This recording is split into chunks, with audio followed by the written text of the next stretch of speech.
Hey guys, today I'm going to show you my PlayStation 3 game collection. I have about 94 games, and I'm going to show you those, and I'm going to go over some exclusive games that are particularly worth checking out. So let's just get right to it.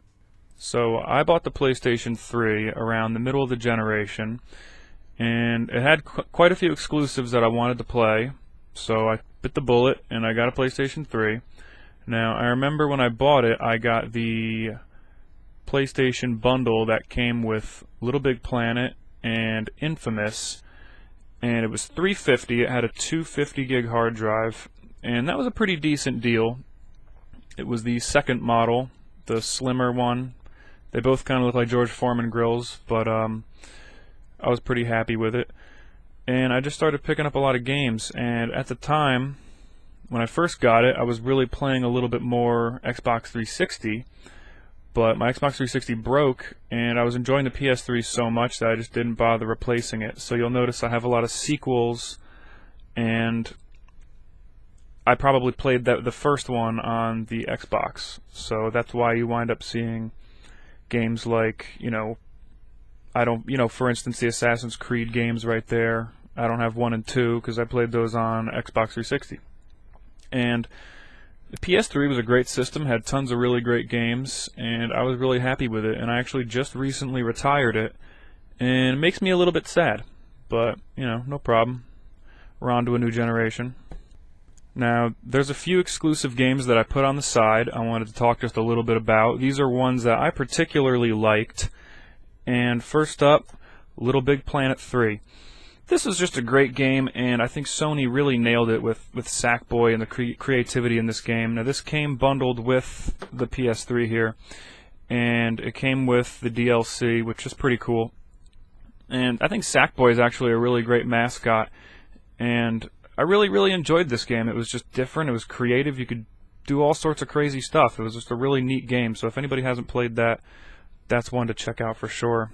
Next up, Mod Nation Racers. Sony really tried to answer, the whole, what about Mario Kart? That's one big reason everybody likes to buy Nintendo. This game was really good, and it was the next best thing to Mario Kart. You can make your own character, you can custom create cars, and the racing was actually just really solid. I'm surprised this game really never took off. We'll probably be seeing one on the PS4, and it's a really great game. I wouldn't... it definitely does justice to Mario Kart. Next up, 3D Dot Game Heroes. This is a Japanese title. It's a little lesser known, published by Atlas. They come up with all sorts of crazy, weird games. This game has sort of like an 8-bit, 16-bit feel to it. It's very close to Zelda, like the old Zelda games, and that's just what they were going for. They were kind of trying to modernize it a little bit. But this game has a lot of really tough dungeons, puzzles, that sort of thing.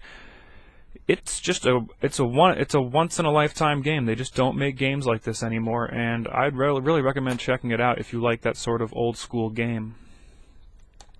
Next up, Infamous. Now this game did come with my PS3, and I would compare it a lot to Prototype. I played Prototype first, and I actually wound up liking Infamous more. Story was cool. I liked Cole. He was a cool character. It was just a really good game. It was a solid game, and I look forward to the future of Infamous. Next up, Twisted Metal. Now, this is just a game that I'm so glad that they brought back. And this one, I'm a little bummed that it didn't have a little more, single player or local co-op. There just wasn't that much to it. A lot of it was focused on online, and I wish they hadn't done that. But this game was just really well made, really cool, excellent game. And, Twisted Metal is just one of those things that, I don't usually like car games or racing games, as you can see from my collection. I actually don't have any. But this is just one of those games where you just drive around, you're blowing people up. It's just absolutely crazy. And it really gives justice to the old ones from the original PlayStation. Next up is going to be Heavy Rain. This is one of those games that a lot of people criticize it for being a movie game.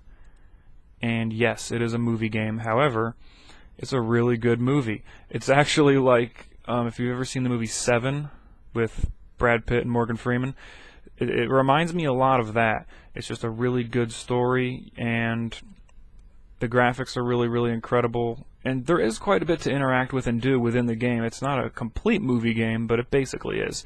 But it's really worth playing, and I would really recommend it to anyone. Next up is probably my favorite of all, Demon's Souls. Now, I remember when I first brought this game home, I was really excited to play it. I couldn't wait to check it out, and I just got killed over and over again in the beginning, and I shut it off. I was like, I'm not playing this again. And then something just kept bringing me back to it. I just kept putting it back in the PlayStation, playing it a little bit, and then getting frustrated and turning it right off again. But this game was incredible, and I feel bad for anyone who didn't get to play this and they started on Dark Souls. You know, Dark Souls, both of them were really good, but Demon's Souls is where it started. It was the first one, and for those of us who'd played Demon's Souls, when Dark Souls came out, it just wasn't as big of a deal, because we had already done it before. We had already played such a similar game. Everybody else was like, oh, Dark Souls is the best. Check out, this was the first one, man, and you really got to pay it some respect. Now, I'm not normally one for indie games, and the only time I'll really ever play them is when you physically hand it to me like this. I always wanted to play Journey, but I'm just not paying to download a game unless it's really, really cheap.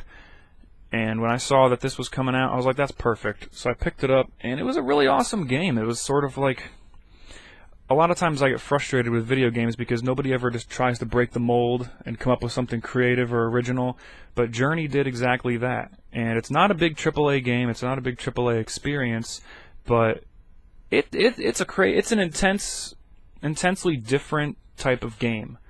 You know, if you haven't played this, I would strongly recommend checking it out, because it's one of the few games of the entire generation that really actually did something different.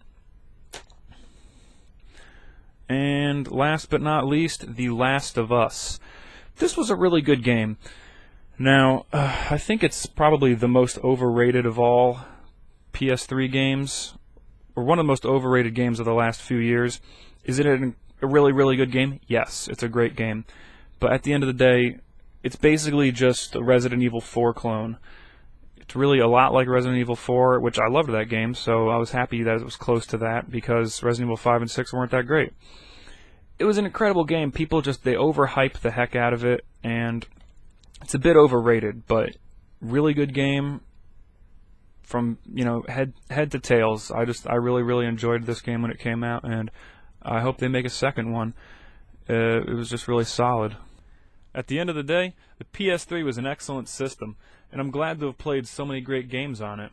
I can only hope the PS4 can live up to the quality of the PS3. Thanks for watching my video, and hit the subscribe button on your way out, and I'll see you next time.